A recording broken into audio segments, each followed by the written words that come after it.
হযরত ওমর রাদিয়াল্লাহু তাআলা আনহুকে একজন ইহুদি বলছে, ওমর, তোমাদের গ্রন্থে, তোমাদের ধর্মগ্রন্থে বা তোমাদের জন্য এমন একটি আয়াত, এমন একটি বিধান, এমন একটি বাক্য নাজিল হয়েছে, সেই বাক্যটি যদি আমাদের জন্য নাজিল হতো বা আমাদের তাওরাতে যদি হতো, তাহলে আমরা ওই আয়াতটি নাজিলের দিনটাকে আমরা ঈদের দিন উৎসব পালন করতাম। সুবহানাল্লাহ বলুন। হযরত ওমর রাদিয়াল্লাহু তাআলা আনহু বলেন যে সে আয়াত কোনটি এবং কোন দিনে নাজিল হয়েছে, কোন সময়, সেটা তোমার চাইতে আমি ভালো জানি। সুবহানাল্লাহ কোন। হযরত ওমর বলেন যে আয়াতে কারিমা যখন নাজিল হয় তখন আমরা রাসূল করিম সাল্লাল্লাহু আলাইহি ওয়াসাল্লামের সাথে আরাফার অবস্থানে ছিলাম। আল্লাহর নবী ভাষণ দিলেন। বিদায় হজের ভাষণের পরে আরাফার অবস্থান শেষ করে আমরা মুজদালিফার দিকে রওনা দেব, ঠিক তার আগে আল্লাহ পাক এই বাক্যটি নাজিল করেন। আয়াতটি হলো, আল-ইয়াওমা আকমালতু লাকুম দীনাকুম ওয়া আতমামতু আলাইকুম নি'মাতি ওয়া রাদিতু লাকুমুল ইসলাম দীনা। অর্থাৎ আল্লাহ পাক ঘোষণা দিলেন, আজ আল-ইয়াওমা আকমালতু লাকুম দীনাকুম, তোমাদের জন্য দিনকে পূর্ণাঙ্গ করে দিলাম। ওয়া আতমামতু আলাইকুম নি'মাতি, আমার নিয়ামত তোমাদের জন্য ভরপুর করে দিলাম। ওয়া রাদিতু লাকুমুল ইসলাম দীনা, আর দিন জীবন ব্যবস্থা হিসেবে ইসলামকে নির্ধারণ করে দিয়ে আমি তোমাদের উপরে সন্তুষ্ট হয়ে গেলাম। তাহলে এই আয়াত থেকে বোঝা গেল, এই আয়াতে মূলত ইসলামের পূর্ণাঙ্গতার ঘোষণা এসেছে। তাহলে আপনারা বলুন, ইসলাম পূর্ণাঙ্গ নাকি অপূর্ণ? আওয়াজ দিয়ে বলতে হবে, পূর্ণাঙ্গ না অপূর্ণ? পূর্ণাঙ্গ ইসলাম। এই পূর্ণাঙ্গ ইসলাম সম্পর্কে 5টি পয়েন্টের কথা আমি বলবো, তবে তার আগে আসুন কোরআনের সাথে আমরা একটু কথা বলবো এখন।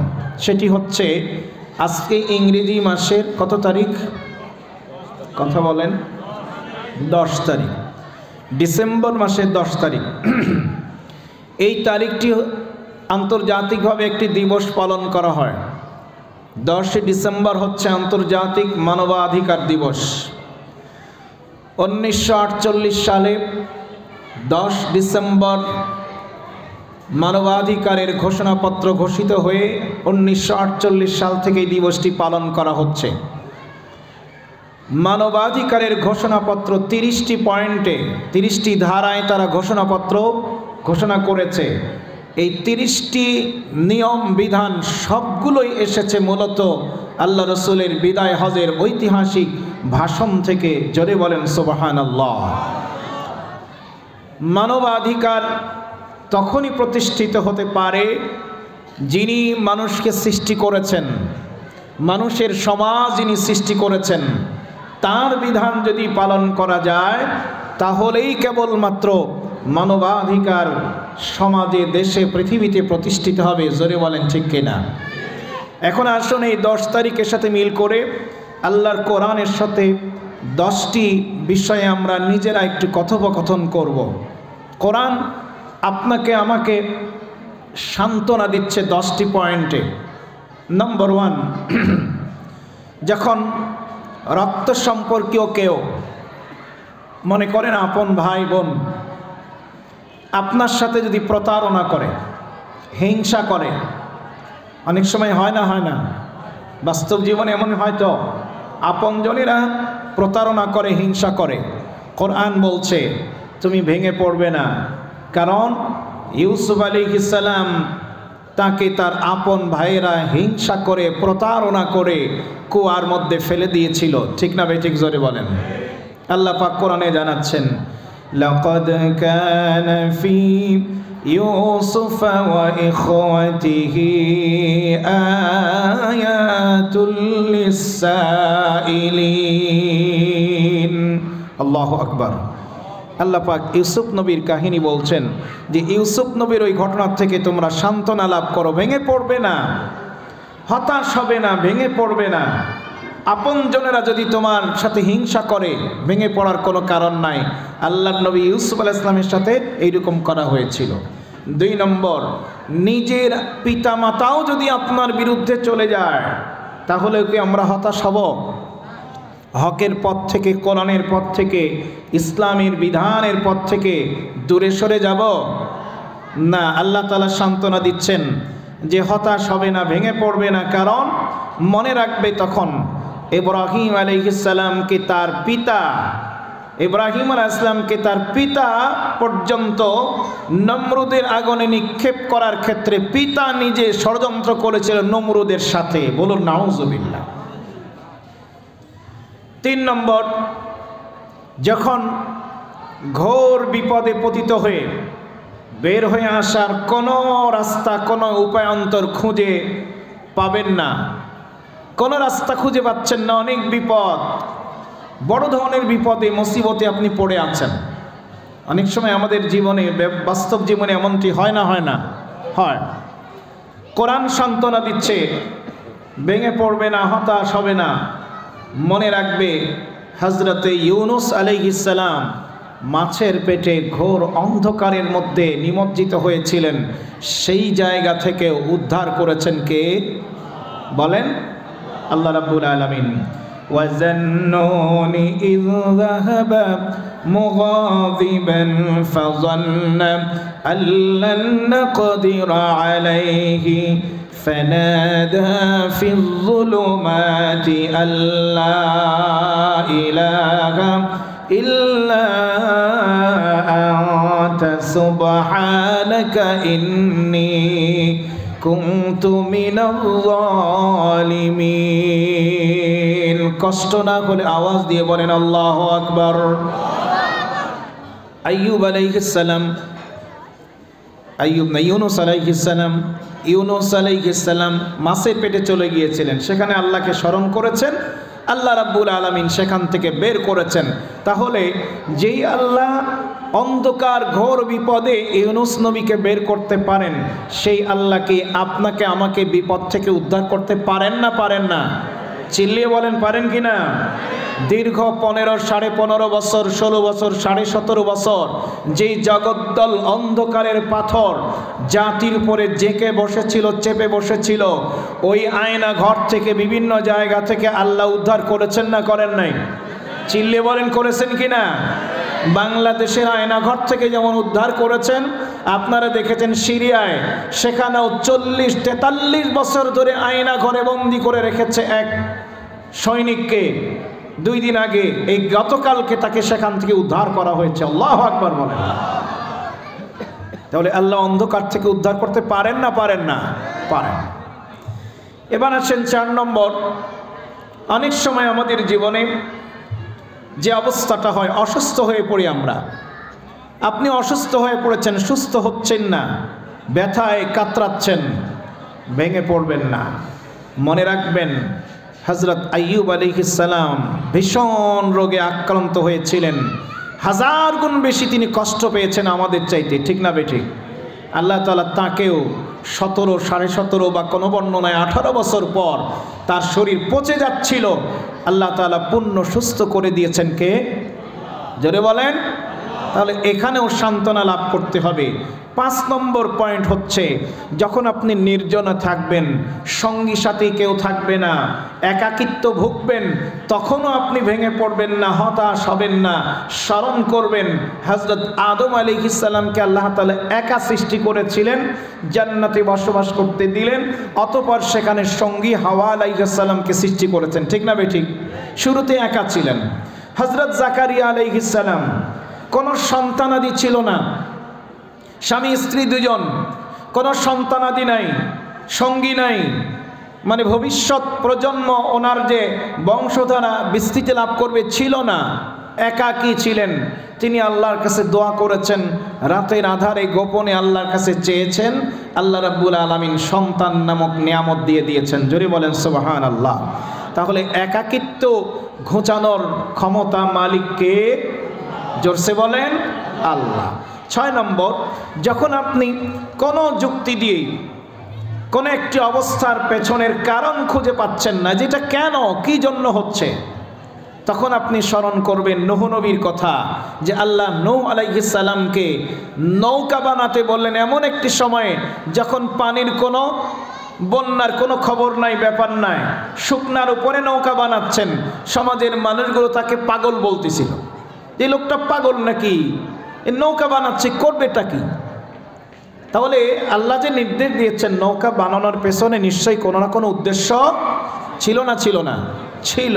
এই জন্য কোনো যুক্তি দিয়ে কোনো কারণ কোনো বিষয়ে যখন খুঁজে পাবেন না, তখন স্মরণ করবেন নূহ নবীর ওই ঘটনা, যে নিশ্চয়ই সমাজের এই ঘটনা, পরিবারের এইটা বা এই জায়গার এই ঘটনার পেছনে কোনো না কোনো উদ্দেশ্য আল্লাহর অবশ্যই আছে না নাই?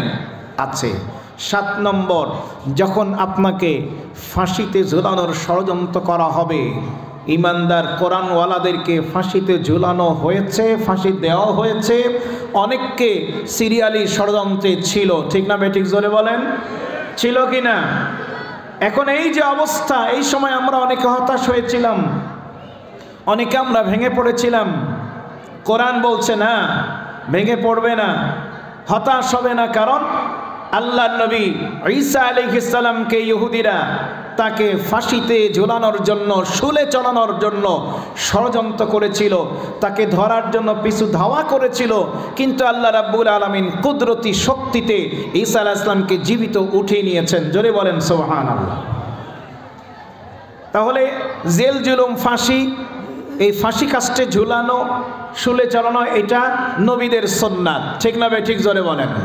8 নম্বর, আপনার বিরুদ্ধে অপবাদ আরোপ করা হচ্ছে, গুজব ছড়িয়ে যাচ্ছে, আপনি এই করেছেন সেই করেছেন, যেমনিভাবে কোরআনের পাখি শহীদ আল্লামা দিলওয়ার হোসাইন, কে বলেন, আর একটু আওয়াজ দেন না, হৃদয়ে পৃথিবীর, বাংলাদেশের মুসলমান সহ পৃথিবীর মুসলমানদের হৃদয়ে যার নামটি গাঁথা, ঠিক না বেঠিক, তাকে মিথ্যা অভিযোগে চরিত্রহীন বানানো হয়েছে, খুনি বানানো হয়েছে, ধর্ষক বানানো হয়েছে, হত্যাকারী বানানো হয়েছে, ঠিক না বেঠিক বলেন? এগুলো মিথ্যা অভিযোগ দেওয়া হয়েছে। আল্লাহ রাব্বুল আলামিন কোরআন বলছে 8 নম্বর পয়েন্টে, এখানেও হতাশ হওয়া যাবে না, কারণ সেই যুগে আল্লাহর নবীর স্ত্রী হযরত আয়েশা রাদিয়াল্লাহু তাআলা আনহা সম্পর্কে ওই মদিনার কি বলে যে মুনাফিকরা এবং ইহুদিরা মিলে তার চরিত্রের কলঙ্ক, দাগ এঁটেছিল, ঠিক কি নজরে বলেন? কিন্তু আল্লাহ রাব্বুল আলামিন তাকে নিষ্কলুষ বলে ঘোষণা দিয়ে আয়াত নাজিল করে দিয়েছেন।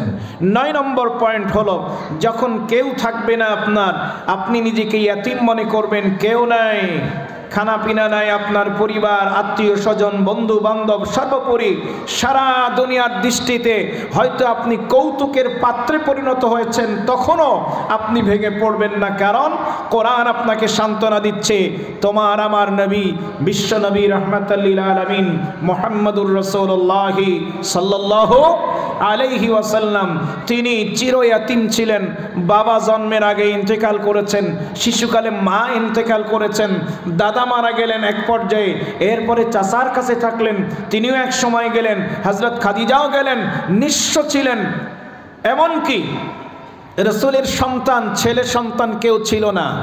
আল্লাহ পাক সান্ত্বনা দিয়ে ঘোষণা দিয়েছেন, ইন্না আ'তাইনাকাল কাউসার। সুতরাং কেউ যদি নাও থাকে, রাসূলের জীবনটাকে সামনে এনে সান্ত্বনা লাভ করতে হবে। আর 10 নম্বর পয়েন্ট হলো, আল্লাহ তাআলা তার প্রেরিত সকল পয়গম্বরগণকেই পরীক্ষায় ফেলেছিলেন, পরীক্ষা থেকে আবার তাদেরকে উদ্ধারও করেছিলেন, ঠিক না বেঠিক? জোরে বলেন। এই সবগুলো কোরআনের মধ্যে আছে। এই 10টি সান্ত্বনা আমরা কোরআন থেকে লাভ করে চলুন এবার আমার নির্দিষ্ট আয়াতে, নির্দিষ্ট পয়েন্টে আলোচনায় যেতে চাই। যে আয়াতটি আমি বলেছিলাম সূরা মায়েদার, আল ইয়াউমা আকমালতু লাকুম দীনাকুম, ইসলামকে আল্লাহ তাআলা পূর্ণাঙ্গতার ঘোষণা দিয়েছেন। আমি আপনাদের কাছে জানতে চাই, পূর্ণাঙ্গ ইসলাম সম্পর্কে জানা এবং পূর্ণাঙ্গ ইসলাম মেনে চলা আমাদের দরকার আছে না নাই? চিল্লিয়ে বলেন, দরকার আছে না নাই? পূর্ণাঙ্গ ইসলাম সম্পর্কে জানা মুসলমানদের দরকার আছে, জানার দরকার আছে, মানার মনে হয় দরকার নাই, আছে কি? আছে। তাহলে আসুন আমি সংক্ষিপ্ত আকারে ইসলাম সম্পর্কে কয়েকটি কথা বলতে চাই। ইসলামের সমস্ত বিষয়গুলোকে ওলামায়ে কেরাম, ফোকাহায়ে আযম মৌলিকভাবে 5টি ভাগে ভাগ করেছেন। জোরে বলেন কয় ভাগে? হাত তোলেন সবাই, হাত তোলেন। হাতের আঙ্গুল কয়টা? হাতের আঙ্গুল কয়টা? 5টা। এই হাতের আঙ্গুলের সাথে মিল করেন। ইসলামের মৌলিক বিষয়গুলো কয় ভাগে বিভক্ত? জোরে বলতে হবে, কয় ভাগে? আপনারা গুনবেন, আমি বলবো। 1 নম্বর, বলেন 1 নম্বর আকায়েদ। বলুন সবাই আকায়েদ। এটা কি মাদ্রাসা না? মাদ্রাসা তো কোরআনের মাদ্রাসা, মাদ্রাসায় কোরআনের ক্লাস হয়। মাদ্রাসার উদ্যোগে তাফসির মাহফিল, এই মাহফিলটাও মনে করেন একটা কোরআনের ক্লাস, ঠিক তো ইনশাআল্লাহ? তাই এখান থেকে আমাদের কিছু নিয়ে যেতে হবে। আমরা শুধু পাবলিকে কি খাচ্ছে একটু আনন্দ দেব, কৌতুক বলবো, হাসাবো, কাঁদাবো, ওয়াজ করে আর ভাইরাল হয়ে যাবে মিডিয়ার মাধ্যমে, ইউটিউবের মাধ্যমে, হ্যাঁ বক্তা একখান দিল রে, গোটা দুনিয়া ভাইরাল। আমি এটা পছন্দ মোটেও করি না। আমার অভ্যাস অনুযায়ী যেখানেই কথা বলি, সে মাহফিল হোক, সেমিনার হোক, সভা হোক, সিম্পোজিয়াম হোক, দোয়া অনুষ্ঠান হোক, আমি সব জায়গায় পয়েন্ট ভিত্তিক কথা বলি। সুতরাং এগুলো আমাদেরকে মনে রাখতে হবে। 1 নম্বর কি বলেছি বলুন? হাত তুলে বলেন 1 নম্বর। 1 নম্বর। 2 নম্বর ইবাদত, বলেন 2 নম্বর। আরো জোরে, আরো জোরে। 2 নম্বর কি? ইবাদত।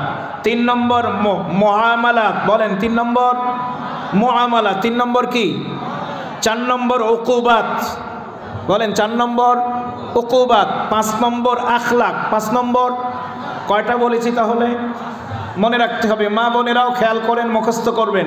1 নম্বর আকাইদ। আকাইদ মানে বিশ্বাস মালা। আকাইদ মানে বিশ্বাস মালা। এই যে স্যাররা আছেন মাদ্রাসার সিলেবাসে, স্কুলেও আছে ইসলাম ধর্ম শিক্ষা, সেখানেও আকাইদ আছে। ক্লাস 3 থেকে শুরু করে 10 পর্যন্ত আকাইদ আছে। এই আকাইদ সেখানে শেখানো হয়। আকাইদ মানে হলো বিশ্বাস, বলেন বিশ্বাস মালা, অনেকগুলো বিশ্বাস। এখন কোরআনে এই মৌলিক বিশ্বাসের ক্ষেত্রেও সেখানে 5টি কথা বলা আছে। 5 বিষয়ের প্রতি বিশ্বাস হলে সেটা হয় বিশ্বাস সমূহ, ঈমান ঠিক হবে, আকীদা ঠিক হবে। 1 নম্বর আল্লাহর প্রতি বিশ্বাস, জোরে বলেন কার প্রতি? 2 নম্বর ফেরেশতা, 3 নম্বর আসমানি কিতাব, 4 নম্বর নবী রাসূল, আর 5 নম্বর আখিরাত। কয়টা? কয়টা কয়টা কয়টা? সূরা আল বাকারা 177 নম্বর আয়াতে এই 5টির কথা বলা আছে। যেহেতু আমার গলা ভাঙা বসা, আমি বিস্তারিত কথা বলছি না, খুব শর্টকাট কথা বলবো ভাঙা ভাঙা কণ্ঠে। কষ্ট হচ্ছে আপনাদের? শুনতে রাজি নাকি এখনই বন্ধ করে দেব বলেন? তাহলে 1 নম্বর হচ্ছে আকায়েদ। 1 নম্বর কি? আকায়েদ। এবার আসেন 2 নম্বর। 2 নম্বর হচ্ছে ইবাদত। সবাই বলেন 2 নম্বর কি?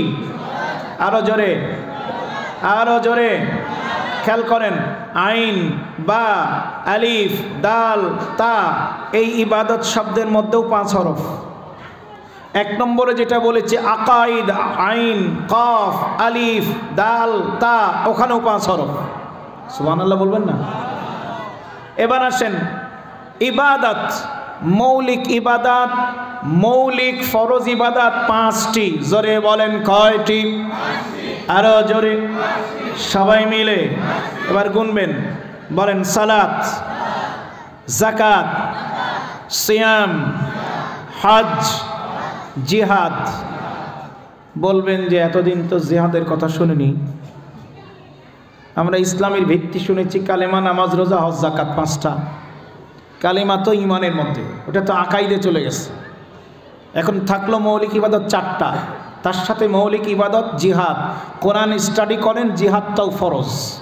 নামাজ যেমন ফরজ, সিয়াম যেমন ফরজ, যাকাত যেমন ফরজ, হজ যেমন ফরজ, জিহাদও ফরজ। ঠিক কিনা বলেন? এটা কোরআনে আছে। তাহলে ইবাদত কয়টি? মৌলিক ইবাদত, বলেন মৌলিক ইবাদত 5টি। 1 নম্বর কি বলেছি? সালাত। 1 নম্বর না, ওটা তো ইসলামের মূল বিষয়, আকাইদ গেল। এবার ইবাদতের মধ্যে এবার আসেন, এখানে বলা হয়েছে 5টি, তার মধ্যে 1 নম্বর হলো সালাত। সালাতের কথা কোরআনে আছে না নাই? জোরে বলেন আছে না নাই? সালাত মুসলমানদের উপর কি নফল, সুন্নাত? কখন কখন? নির্দিষ্ট সময়, এই তো ইন্নাস সালাতা কানাত আলাল মুমিনিনা কিতাবাম মাওকুতা। প্রত্যেকটা কথার সাথে কোরআনের আয়াত আছে। আমি সময় স্বল্প আর অসুস্থ এই জন্য বলছি না। নির্দিষ্ট সময়ে আল্লাহ তাআলা সালাত আল মুমিনদের জন্য ফরজ করে দিয়েছেন, সুবহানাল্লাহ বলেন। এখন প্রশ্ন হলো ইবাদতের 1 নম্বর পয়েন্ট সালাত। যদি প্রশ্ন করি কোরআনকে, কোরআন বলো এই সালাত যদি আমি আদায় করি তাহলে কী লাভ হবে? আমার কী লাভ হবে? পরিবারের কী লাভ হবে? সমাজের কী লাভ হবে? দেশের কী লাভ হবে? প্রথমত কোরআন জবাব দিয়ে দিচ্ছে, সালাত যদি আদায় করা হয়, কায়েম যদি করা হয় সালাত, তাহলে কোরআনে আল্লাহ বলছেন আকিমিস সালাতা ইন্নাস সালাতা তানহা আনিল ফাহশাই ওয়াল মুনকার। নামাজ কায়েম করো। নামাজ কায়েম করলে তোমরা অন্যায় থেকে, অশ্লীলতা থেকে, অপরাধ থেকে দূরে থাকতে পারবে। তাহলে নামাজ ব্যক্তি, পরিবার, সমাজকে, নামাজিকে অশ্লীলতা থেকে, বেহায়াপনা থেকে, মন্দ কাজ থেকে রক্ষা করে সালাত। এখন বলেন আমাদের মধ্যে সালাত আছে, অন্যায়ও আছে, তার মানে বোঝা গেল অন্যায় অপরাধ যেহেতু আছে সালাতও আছে, অন্যায়ও আছে সালাতও আছে, কিন্তু একসাথে দুটো থাকার কথা নয়। সমস্যাটা, গলতটা কোন জায়গায়?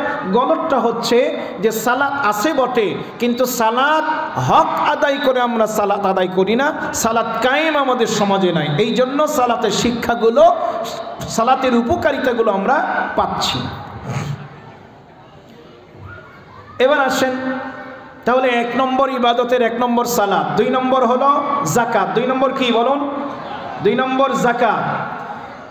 যাকাত ভিত্তিক অর্থ ব্যবস্থা যদি সমাজে চালু হয় তাহলে সমাজের অভাব অনটন দূর হবে।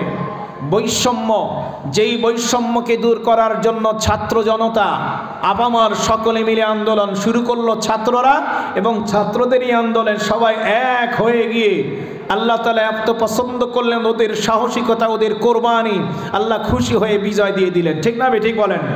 এই বৈষম্য সমাজের দূর হওয়ার সবচেয়ে বড় মাধ্যম হচ্ছে যাকাত, যাকাত ভিত্তিক অর্থ ব্যবস্থা। এই কারণে আল্লাহ রাব্বুল আলামিন কোরআনুল কারীমে সূরা হজ্জের 41 নম্বর আয়াতে আল্লাহ বলেন আল্লাযীনা ইম্মাক্কান্নাহুম ফিল আরদি আকামুস সালাহ। যখন মুসলিমরা ক্ষমতায় যাবে, শাসন ক্ষমতায় মুসলমানরা যখন দায়িত্ব গ্রহণ করে, তখন মুসলিম সরকারের মৌলিক দায়িত্ব হয় 4টি। নম্বর 1, তারা সংসদে পাশ করবে নামাজ কায়েমের বিধান। 2 নম্বর ওয়া আতাউজ যাকাত, যাকাত ভিত্তিক অর্থ ব্যবস্থা কায়েম করবে। 3 নম্বর ভালো কাজগুলো সমাজে চালু করবে। আর 4 নম্বর অন্যায়গুলো বন্ধ করে দেবে। বলেন দেখি, এই বাংলাদেশ নামক লাল সবুজের পতাকা যখন থেকে হয়েছে, আগে এবং পরে, এই দেশের কোন সরকার সংসদে কোরআনের এই আয়াত অনুযায়ী নামাজের বিল পাশ করেছে? যাকাত ভিত্তিক অর্থ ব্যবস্থা চালু করেছে? অন্যায় বন্ধ হয় নাই, ন্যায়গুলো চালু হয় নাই, বরং ন্যায়ের বদলে অন্যায় আরো কমেছে। কথা বলেন না কেন? বেড়েছে। তাহলে শান্তি কেমনে আসবে? আল্লাহর বিধান, প্রেসক্রিপশন আল্লাহরটা যদি গ্রহণ না করি, মানুষের তৈরি প্রেসক্রিপশন দিয়ে শান্তি আসতে পারে না। তাহলে এই গেল ইবাদতের 2 নম্বর। এই ইবাদতই যদি শুধু ব্যাখ্যা করি, এখানেই তো আমরা ফেল। 3 নম্বরে আসেন সিয়াম। রমজান মাসে আমরা রোজা রাখি, সিয়ামের কথা কোরআনে আছে না নাই? কুতিবা আলাইকুমুস সিয়ামু কামা কুতিবা আলাল্লাযীনা মিন ক্বাবলিকুম। তারপরে বলা আছে কেন দিলাম রোজা? লাআল্লাকুম তাত্তাকুন, তোমরা খোদাভীরু হবে, তাকওয়াবান হবে। তাকওয়াবান যদি মানুষগুলো হয়ে যায়, বিশেষ করে নেতৃত্ব পর্যায়ের যারা, তারা যদি তাকওয়াবান হয়, খোদাভীরু যদি হয়, তাহলে সমাজ থেকে দুর্নীতি বন্ধ হয়ে যাবে। ঠিক না ঠিক বলেন? উন্নয়ন হবে। দুর্নীতি বন্ধ হলে তো উন্নয়ন ঘটবে। তাহলে এই 3 নম্বর ইবাদতের 3 নম্বরটা দিয়ে দুর্নীতি বন্ধ হবে। 4 নম্বর হজ। হজ সম্পর্কে আল্লাহ বলছেন ওয়ালিল্লাহি আলান নাস হিজ্জুল বাইতি মান ইসতাতা ইলাইহি সাবিলা, যাদের উপরে সামর্থ্য রয়েছে তারা হজ আদায় করবে। হজ আদায় করলে কি হবে? এখানে কয়েকটি লাভ। ব্যক্তিগতভাবে রাসূল বলেছেন নিষ্পাপ গুনাহ থেকে মুক্ত হয়ে যাবে, সদ্য প্রসূত সন্তানের মতো মায়ের পেট থেকে দুনিয়াতে আসলো মাত্র। সুবহানাল্লাহ। দ্বিতীয় লাভ হচ্ছে হজ আদায় করলে এটি হবে মুসলমানদের আন্তর্জাতিক সম্মেলন, বিশ্ব সম্মেলন। মুসলিম উম্মায় হজের মাধ্যমে ঐক্যবদ্ধতার একটা সুযোগ পাবে। সারা পৃথিবীর মুসলমানদের শক্তি অর্জিত হবে। বাতিল ইহুদি খ্রিস্টান মুশরিক শক্তি মুসলমানদের উপরে রক্তচক্ষু দেখাতে পারবে না, ঠিক কিনা বলেন? কিন্তু সেই চেতনাই তো আমাদের হজ হচ্ছে না। এরপরে আসেন 5 নম্বর মৌলিক ইবাদত ফরজ। কি নাম, কি বলেছি? জোরে বলেন, আরো জোরে। এটা মনে হয় ফরজ না? ফরজ না? ফরজ না। আল্লাহ কোরআনে বলেন ইয়া আইয়ুহাল্লাযীনা আমানুত্তাকুল্লাহা ওয়াবতাগু ইলাইহিল ওয়াসিলাহ ওয়াজাহিদু ফি সাবিলিহি লাআল্লাকুম তুফলিহুন। রাব্বুল আলামিন বলেন সূরাতুল মাইদা 35 নম্বর আয়াতে আল্লাহ বলেন হে ঈমানদারগণ তোমরা আল্লাহকে ভয় করো, ওয়াবতাগু ইলাইহিল ওয়াসিলা, আর তাকে পাওয়ার জন্য মাধ্যম তোমরা তালাশ করো। মাধ্যম কোনটা সেটা আল্লাহ বলে দিচ্ছেন। ওয়াজাহিদু ফি সাবিলিহি, তার রাস্তায় তোমরা জিহাদ করো, এটাই হলো তাকে পাওয়ার মাধ্যম। লাআল্লাকুম তুফলিহুন, আশা করা যায় তাহলেই তোমরা সফলতা অর্জন করতে পারবে। তাহলে যেটার দ্বারা মুসলমানেরা সফলতা অর্জন করবে, আজকের বিশ্ব মডেলেরা সেইটাকে বলেছে এটা হলো জঙ্গি স্টাইল, ঠিক না বে ঠিক? জিহাদকে ওরা বানিয়েছে সন্ত্রাস, কিন্তু সন্ত্রাস আর জিহাদ এক জিনিস? জোরে বলেন, এক জিনিস নয়। জিহাদ ফরজ, সন্ত্রাস নিষেধ, হারাম। এখন আসেন প্রশ্ন যদি করি, জিহাদ এটা ফরজ, জিহাদ করব, এই যে জিহাদের নির্দেশ আল্লাহ দিচ্ছেন, কিসের মাধ্যমে জিহাদ করব? কোরআন বলছে, রাসূলকে লক্ষ্য করে কোরআন বলে দিচ্ছে ফালা তুতি'ল কাফিরিনা ওয়াজাহিদহুম বিহি জিহাদান কাবীরা। ও নবী, আপনি কাফেরদের অনুসরণ করবেন না, ওদের বিরুদ্ধে আপনি জিহাদ করবেন, ওদের বিরুদ্ধে আপনি সংগ্রাম করবেন, লড়াই করবেন। এইটার মাধ্যমে বিহি ওয়াজাহিদুহুম বিহি, এই বিহির মার্জা হলো কোরআন, অর্থাৎ আপনি কোরআনের মাধ্যমে বাতিলের বিরুদ্ধে জিহাদ করবেন। তাহলে বলেন দেখি মুসলমান, এই আয়াতের আলোকে আল্লাহর নির্দেশ হচ্ছে জিহাদ করা লাগবে কিসের দ্বারা? কিসের দ্বারা বলেন? কোরআনের দ্বারা জিহাদ। সবাই আওয়াজ দিয়ে বলেন কিসের দ্বারা জিহাদ? কোরআনের দ্বারা জিহাদ। মুসলমানদের জিহাদ হবে কোরআনের মাধ্যমে। মানুষকে দাওয়াত দিবে, কথা বলবে, বোঝাবে, তারপরে সব কিছু হবে কোরআনের মাধ্যমে। এখন কোরআনকেই প্রশ্ন করলাম, আচ্ছা কোরআন তুমি বলো, কোরআন তোমার দ্বারা আমরা জিহাদ করব, তাহলে তো কোরআন জানতে হবে, বুঝতে হবে, শিখতে হবে, পড়তে হবে, নাকি বলেন? না পড়লে, না জানলে, না বুঝলে কি বোঝা যাবে? জানাও যাবে না, বোঝাও যাবে না, আমল করাও কঠিন হবে।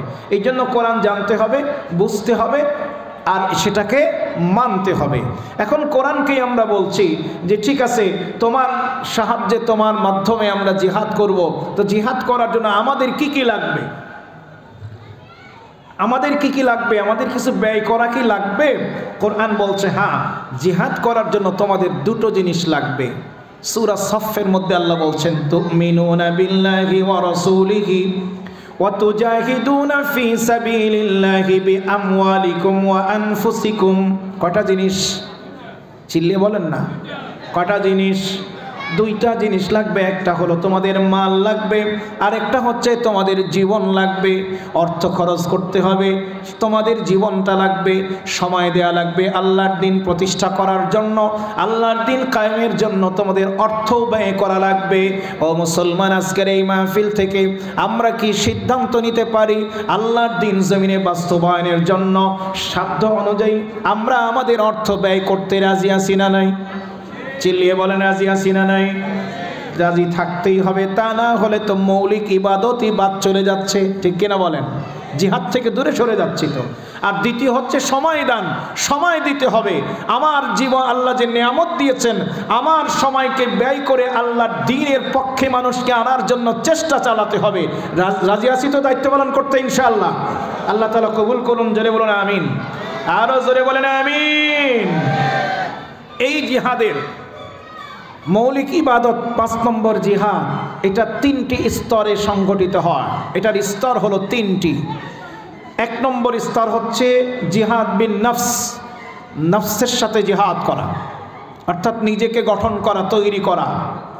2 নম্বর হচ্ছে জিহাদ বিল ইলম, ইলমের সাহায্যে জিহাদ করা, অর্থাৎ জ্ঞান অর্জন করা, কোরআন স্টাডি করা, জ্ঞানের মাধ্যমে জ্ঞান অর্জন করে বুদ্ধিভিত্তিক জ্ঞানের মাধ্যমে বাতিলের ভ্রান্ত আকীদাগুলো অপনোদন করা, যুক্তির সাথে ইসলামের শ্রেষ্ঠত্ব তুলে ধরা। আর 3য় স্তর হলো জিহাদে কেতাল, সর্বশেষ প্রয়োজন হলে লড়াই করা। এটা হলো 3 নম্বর স্তর। এই সবগুলো না বোঝার কারণে আজকে ইসলাম বিদ্বেষীরা, ইসলামের শত্রুরা জিহাদের বিরুদ্ধে কথা বলে, ঠিক না বেঠিক? জোরে বলেন। ওরা জানেই না, বোঝেই না যে এটা কি জিনিস। এখন প্রশ্ন হচ্ছে যে এই মৌলিক ইবাদত, এই জিহাদটা কতদিন ধরে করব? কোরআনকে জিজ্ঞেস করলাম, কোরআন কি বলছে? 7 বছর পর্যন্ত, 40 বছর যখন বয়স হবে সেই পর্যন্ত, নাকি? আমাদের বয়স যখন 60 বছর হয়ে যাবে ওই পর্যন্ত শেষ। কথা বলেন না কেন? যেমন আমাদের বাংলাদেশে অনেক মানুষের একটা ধারণা আছে, হজের কথা বললে হজ ফরজ হয়েছে, অর্থও আছে, সামর্থ্য আছে, বললে বলে আরে বয়স হয়নি, একটু বয়স হোক, মেয়েদের বিয়ে শাদী দেই, তারপরে এই সেই করি, ওগুলো শেষ করি, তারপরে হজে যাবনি। হজ থেকে আসার পরে যেন শরীর অচল হয়ে যায়, আর যেন গুনাহ করতে না হয়। মানে এমন বয়সে হজে যায়, ওখানে যে হজের যে লড়াইগুলো আছে ওটাও একটা জিহাদ, ওখানে গিয়ে ওই ফরজ দায়িত্বগুলো পালন করতে তখন বিঘ্নিত হয়। তো ওই রকম যদি আমরা মনে করি জিহাদ কতদিন করব, বাংলাদেশের 2024 সালের 5 আগস্টে যেহেতু ছাত্র আন্দোলনের মাধ্যমে একটা পরিবর্তন হয়েছে, আল্লাহ বিজয় দিয়ে দিয়েছেন, অতএব সব শেষ, কমপ্লিট, নাকি? কমপ্লিট, শেষ হয়ে গেছে। কোরআন কি বলছে শোনেন। কোরআন এবার জবাব দিচ্ছে এই প্রশ্নের, وقاتلوهم حتى لا تكون فتنة ويكون الدين كله لله। الله أكبر। কোরআন বলছে, ও আল্লাহর বান্দারা, ও বান্দা বান্দিরা, তোমরা লড়াই চালাতে থাকো, জিহাদ করতে থাকো, সংগ্রাম করতে থাকো ততদিন পর্যন্ত, ততক্ষণ পর্যন্ত যতক্ষণ পর্যন্ত আল্লাহর এই জমিনে আল্লাহর দ্বীন কায়েম না হবে। দিন কায়েম না হওয়া পর্যন্ত, আর ফিতনা ফাসাদ দুর্নীতি অপরাধগুলো বন্ধ না হওয়া পর্যন্ত লড়াই চালাতেই হবে। এবার তাহলে বলুন, জিহাদের কোনো সীমারেখা আছে নাকি? জোরে বলেন, আছে নাকি? তাহলে জিহাদ থেকে অবসরের কোনো সুযোগ নাই। এটি এমন একটি মৌলিক ফরজ, যে ফরজটি আজীবন আমরণ চেষ্টা চালিয়ে যেতে হবে। জোরে বলেন ঠিক কিনা? আবার বন্ধুগণ আসেন, আবার ফিরে যায়, প্রথম কথায় আবার যায়। পূর্ণাঙ্গ ইসলামের মৌলিক বিষয় কয়টি? 1 নম্বর আকায়েদ। 1 নম্বর কি? জোরে বলেন। 1 নম্বর আকায়েদ। 2 নম্বর ইবাদত। ইবাদতের মধ্যে মৌলিক কয়টি ইবাদত? ফরজ কয়টি বলেন? 5টি। সালাত, যাকাত, সিয়াম, হজ, তারপরে জিহাদ।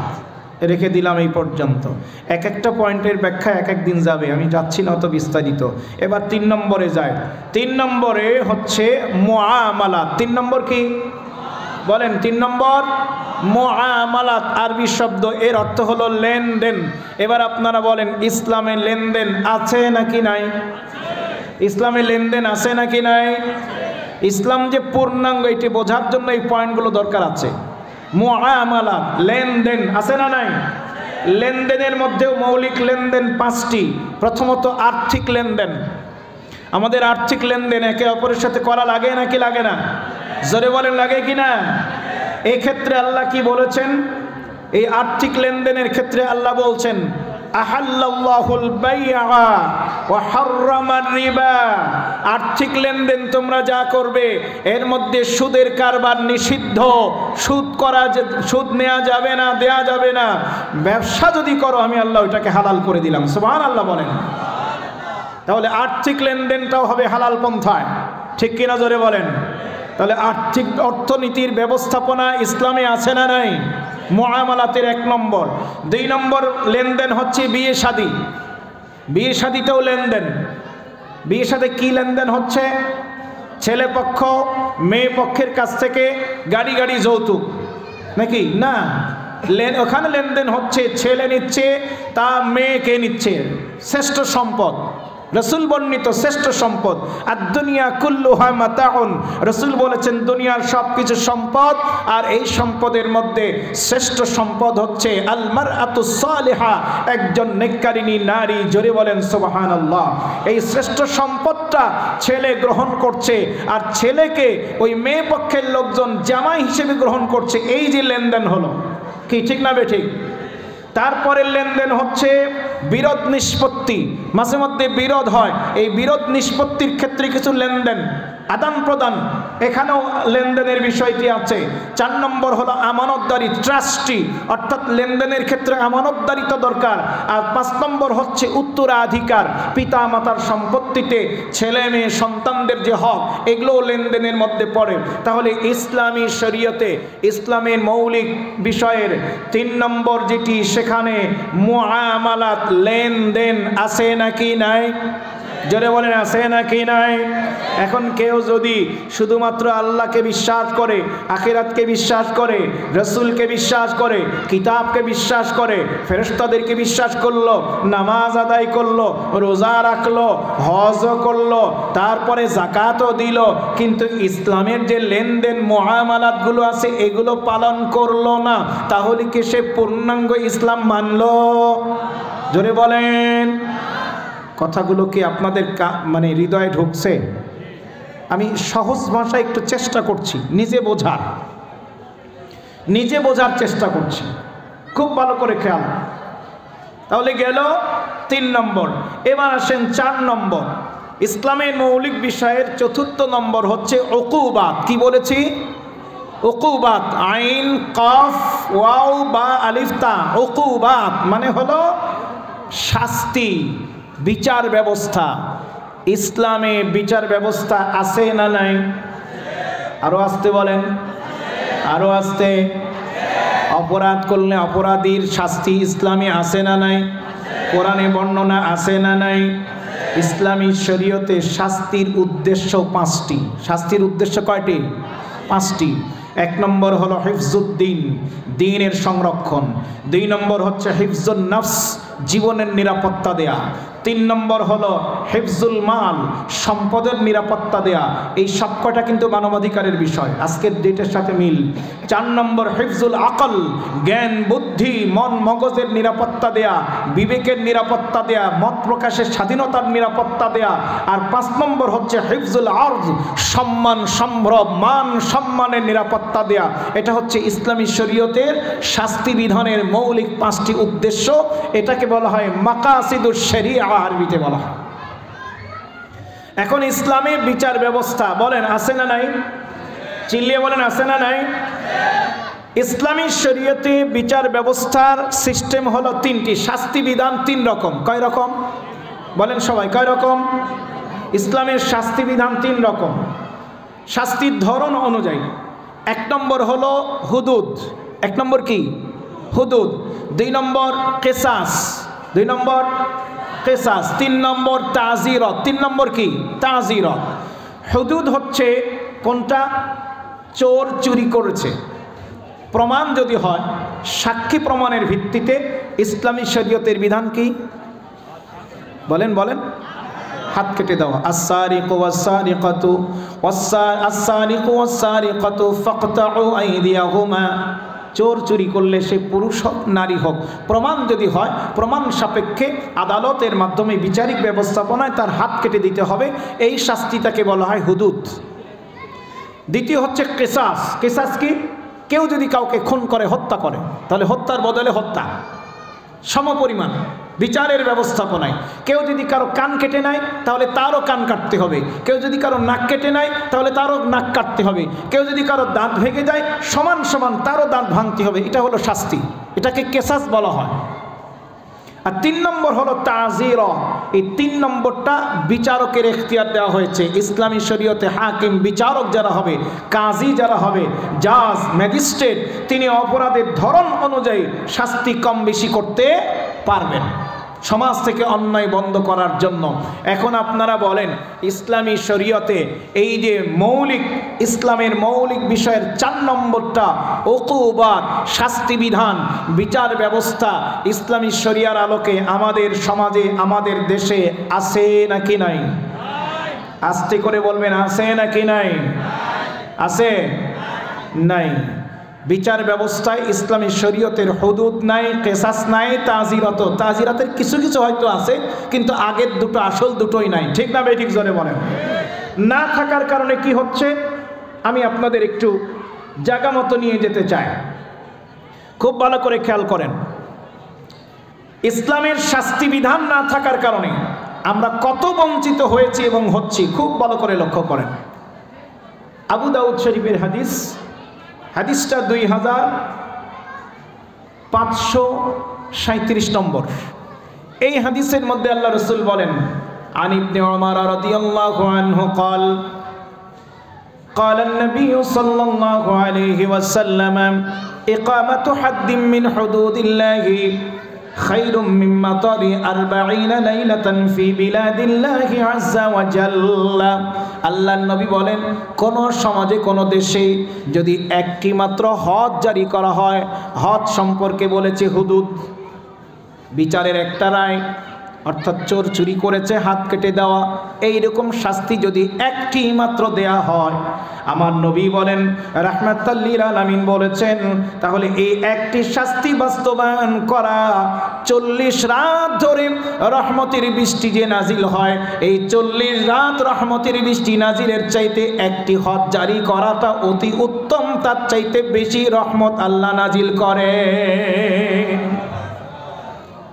এবার আপনারা বুঝে বলবেন, আমরা প্রতিদিন জুমার দিনে আলিম ওলামা, খতিবগণ, মাদ্রাসার ওস্তাদগণ, মাহফিলে বক্তাগণ, পীর সাহেবরা খানকায়, তাবলীগ জামাত মসজিদে মসজিদে গাছতে চিল্লায়, নাকি বলেন? জিকিরের মাহফিলে বিভিন্ন জায়গায়, সব জায়গায় প্রতিনিয়ত দোয়া হয় না? হয় না? আল্লাহ আমাদের প্রতি রহম করো, আল্লাহ তুমি দয়া করো, আল্লাহ তুমি রহমত দাও। আবার অতিবৃষ্টি, অনাবৃষ্টির সময়, প্রচণ্ড খরার সময় আমরা ইস্তেসকার নামাজ পড়ে আল্লাহর কাছে কাঁদি বৃষ্টির জন্য। ঠিক কিনা? জোরে বলেন, বলেন ঠিক না বেঠিক? কিন্তু তারপরেও রহমত নাজিল হয় না। রহমত নাজিলের কথা তো রসুল বলে দিয়েছেন, আল্লাহর দেওয়া বিচার ব্যবস্থা যদি একটা জারি হয়, 40 রাত ধরে রহমতের বৃষ্টি নাজিল হলে যা না হবে তার চাইতে বেশি রহমত আল্লাহ দিয়ে দেবেন। তাহলে যেটার মাধ্যমে রহমত আসবে সেটা তো আমাদের সমাজে দেশে নাই, অন্য নিয়ে টানাটানি করি। ঠিক না বেঠিক? জোরে বলেন।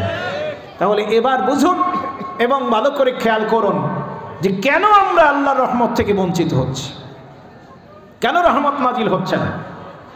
এটি বোঝার জন্য আপনাদের একটু দৃষ্টি নিয়ে যেতে চাই, বেশি দূর না, আফগানিস্তান। কোথায় শুরু হয়েছে? আফগানিস্তান, তারপরে বাংলাদেশ, এরপরে সিরিয়া, সেখান থেকে ফিলিস্তিন, তারপরে আবার এই দিক হয়ে দিল্লি পর্যন্ত। জোরে বলেন ইনশাআল্লাহ। বিজয় শুরু হয়েছে, এখন সামনে কোরআনের বিজয় হবে ইনশাআল্লাহ।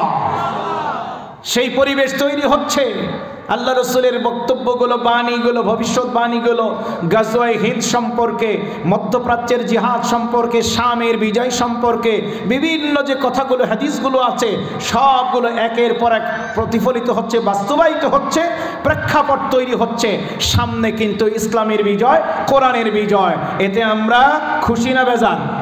জোরে বলেন, খুশি না বেজার?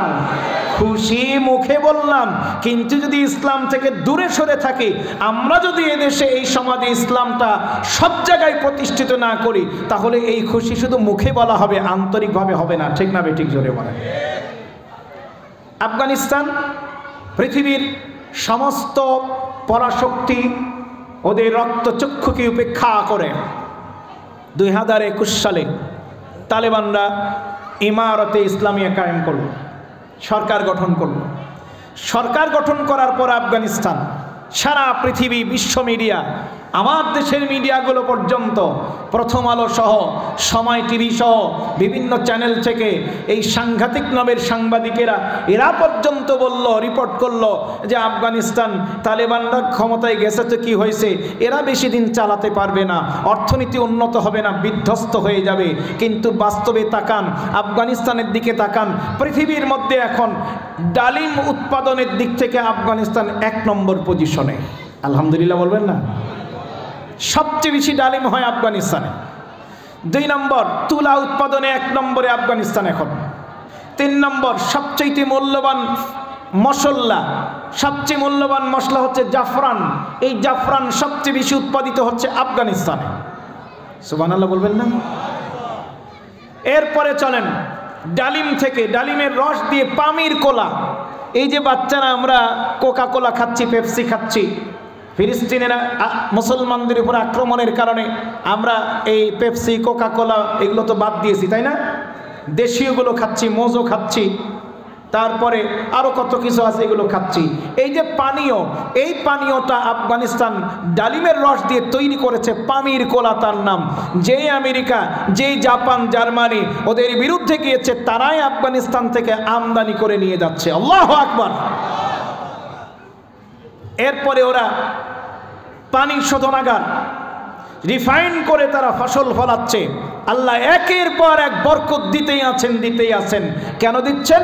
ওই যে ওরা হুকুমাত জারি করেছে, ইসলামী হুদুদ বাস্তবায়ন শুরু করেছে, মেয়েদের পর্দার বিধান 100% শুরু করেছে, দুর্নীতি 0 টলারেন্সে নিয়ে গেছে। আল্লাহর পক্ষ থেকে নেয়ামত শুরু হয়েছে, আল্লাহ বরকত দিচ্ছেন। অদূর ভবিষ্যতে আফগানিস্তান পৃথিবীর মধ্যে একটা শক্তিশালী অর্থনৈতিক সমৃদ্ধ দেশে পরিণত হবে ইনশাআল্লাহ। তাহলে রাসূল যেমন হাদিসে বলেছেন, আল্লাহ কোরআনে বলেছেন, বারাকাতিম মিনাস সামাই ওয়াল আরদ, আসমান আর জমিনের বরকতের দরজা আমি আল্লাহ খুলে দেব। রাসূল বলছেন রহমত নাজিল হবে, শর্ত হচ্ছে সমাজে আল্লাহর বিধান জারি করতে হবে।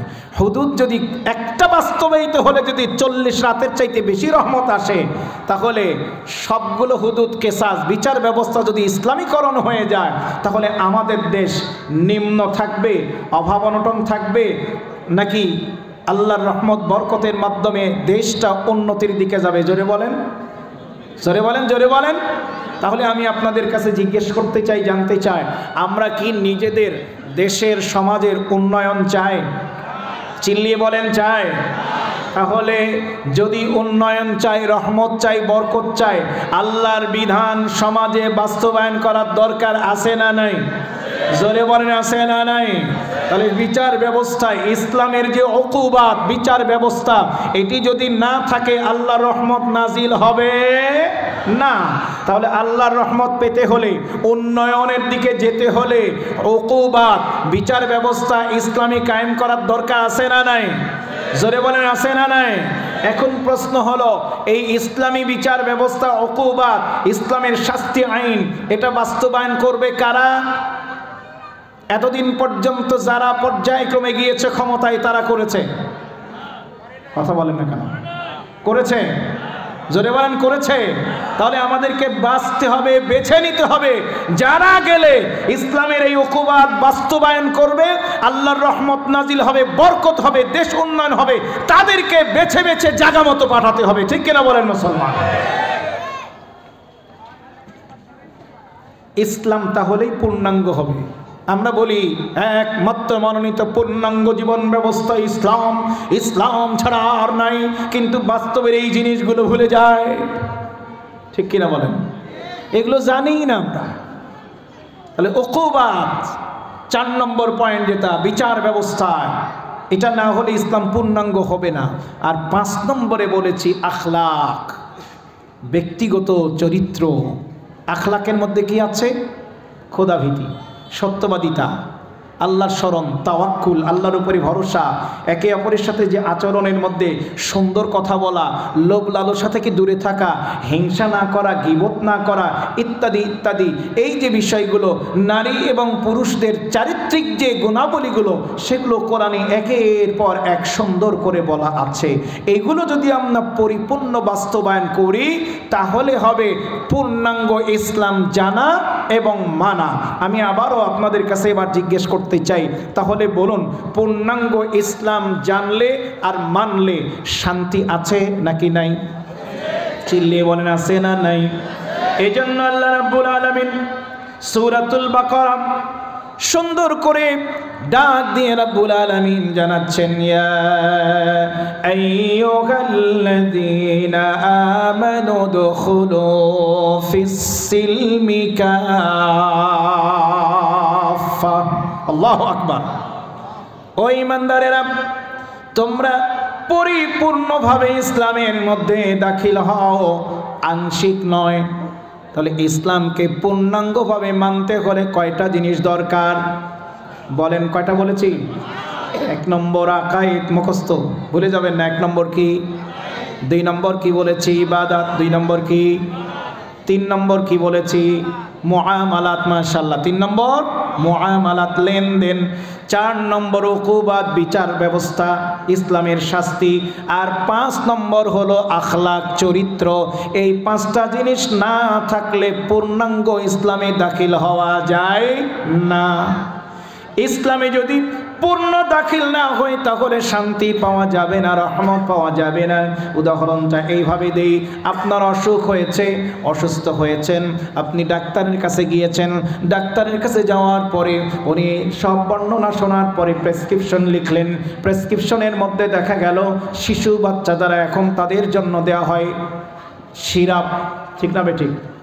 শিশুদেরকে দেওয়া হয় ট্যাবলেট, ক্যাপসুল না সিরাপ দেয়, ওরা ঢেলে ঢেলে খায়, নাকি বলেন?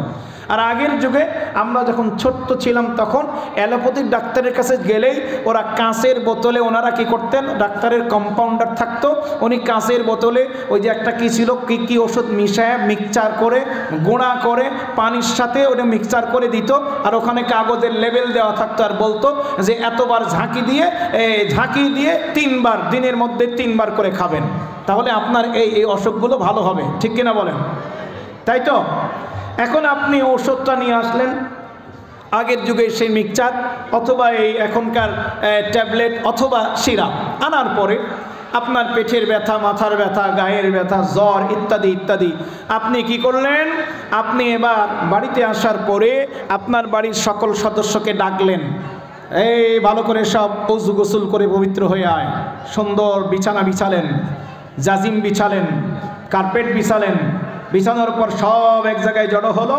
প্রেসক্রিপশনটা এবার আপনি হাতে নিয়ে সবাইকে উদ্দেশ্য করে পড়ে পড়ে শোনাতে লাগলেন যে এইখানে লেখা আছে এই ঔষধটা, এই যে দেওয়া হয়েছে এই সিরাপটা নিয়ে গিয়ে এভাবে ঝাঁকি দিয়ে এতবার খেতে হবে, তাহলে এটা খেলে পরে পেটের অসুখ ভালো হবে, অমুক হবে, তমুক হবে ইত্যাদি, সব ভালো হবে। সবাইকে শোনাচ্ছেন, কিন্তু আপনি নিজে ওই ঔষধের বোতলের সিপিটা খুলে অথবা প্যাকেট থেকে ট্যাবলেট ক্যাপসুল বের করে পানি দিয়ে বা এমনি আপনার পেটের মধ্যে আপনি ঢুকাচ্ছেন না, খালি সবার সামনে বলছেন এইরকম করে, আপনি পেটের মধ্যে ঢুকাচ্ছেন না। বলেন তো অসুখ ভালো হবে? রোগ ভালো হবে? চিল্লিয়ে বলেন, রোগ ভালো হবে? হবে না। তাহলে ইসলামকে যদি আমরা আমাদের মধ্যে পরিপূর্ণ না ঢোকাই, যতই আমরা ইসলাম ইসলাম করি, শান্তি শান্তি বলি, শান্তি পাওয়া যাবে না। ইসলামকে পরিপূর্ণ আমাদের মধ্যে ঢোকাতে হবে। আবার ইসলামের মধ্যে পরিপূর্ণ ঢুকতে হবে। কেমন? এটা উদাহরণ এখনকার জন্য সহজ। শীতকাল, প্রচণ্ড শীত, শীতের মধ্যে আপনি ঘুমাবেন রাত্রে, ঘুমানোর সময় কি করলেন?